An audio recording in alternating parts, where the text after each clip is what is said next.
ವೀಕ್ಷಕರೆಲ್ಲರಿಗೂ ಶ್ರೀಧರರಾವ್ ಮಾಡುವ ನಮಸ್ಕಾರಗಳು. ಎಲ್ಲರಿಗೂ ವಿಶ್ವಾವಸುನಾಮ ಸಂವತ್ಸರದ ಯುಗಾದಿ ಹಬ್ಬದ ಹೊಸ ವರ್ಷದ ಶುಭಾಶಯಗಳು. ಈ ಯುಗಾದಿ ಹಬ್ಬವು ಮತ್ತು ಈ ಸಂವತ್ಸರವು ಎಲ್ಲರಿಗೂ ಶುಭಪ್ರದವಾಗಿರಲಿ ಅಂತ ಹಾರೈಸುತ್ತೇನೆ. ವಿಶೇಷವಾಗಿ ಈ ವಿಡಿಯೋ ಮಾಡಲಿಕ್ಕೆ ಉದ್ದೇಶ ಏನು ಅಂತಂದ್ರೆ, ನಿನ್ನೆ ದಿವಸ ಅಂದರೆ ತಾರೀಕು 29/3/2025 ಶನಿವಾರ ರಾತ್ರಿ 8 ನಂತರ ಶನಿ ಪೂರ್ವಭಾತ ನಕ್ಷತ್ರ 3ನೇ ಪಾದದಿಂದ 4ನೇ ಪಾದದ ಮೀನರಾಶಿಗೆ ಸಂಚಾರ ಮಾಡಿರ್ತಾನೆ.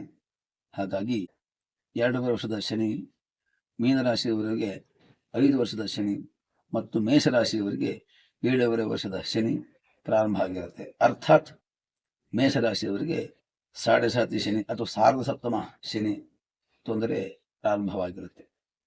ಅದಕ್ಕೋಸ್ಕರವಾಗಿ ಇದನ್ನ ಪರಿಹಾರ ಮಾಡ್ಕೊಳ್ಳೋಕ್ಕೋಸ್ಕರವಾಗಿ ಒಂದು ಸಣ್ಣದ ಆದಂಥ ಒಂದು ಉಪಾಯವನ್ನು ಹೇಳ್ತೇನೆ.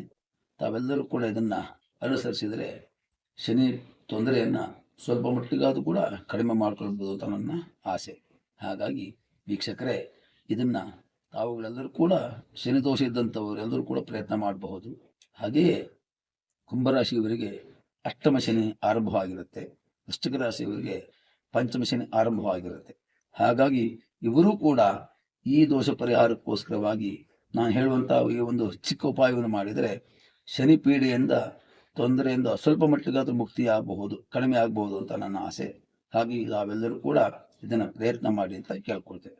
ಶನಿ ದೋಷವನ್ನು ಪರಿಹಾರ ಮಾಡುವಂಥ ವಿಧಾನ: ಪ್ರತಿ ಶನಿವಾರ ಬೆಳಗ್ಗೆ ಸ್ನಾನ ಮುಗಿಸ್ಕೊಂಡು ಕೈಗಳ ಎರಡನ್ನು ಕೂಡ ಸ್ವಚ್ಛವಾಗಿ ಒರೆಸ್ಕೊಂಡು ಸುಮಾರು 1/4 kg ಕರಿ ಎಳ್ಳನ್ನು ತೆಗೆದುಕೊಂಡು ಕೈನಲ್ಲಿ ಹೀಗೆ ಹಿಡ್ಕೊಳ್ಬೇಕು.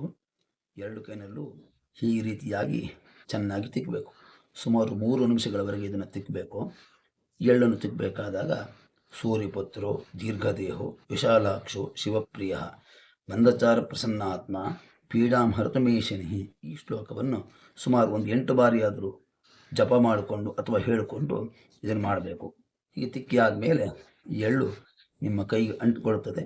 ಅಲ್ಲಿಗೆ ನಿಲ್ಲಿಸಿಬಿಟ್ಟು ನಂತರದಲ್ಲಿ ಎಳ್ಳೆಲ್ಲನ್ನು ಕೂಡ ಸೇರಿಸಿ ಎಲೆಡಿಕೆ ಮತ್ತು ತಾಂಬೂಲ ಯಥಾಶಕ್ತಿ ದಕ್ಷಿಣೆ ಇಟ್ಟುಕೊಂಡು ನಿಮ್ಮ ಹತ್ತಿರದ ದೇವಸ್ಥಾನದ ಗೃಹಸ್ಥ ಅರ್ಚಕರಿಗೆ ಕೊಟ್ಟು ನಮಸ್ಕಾರವನ್ನು ಮಾಡಬೇಕು.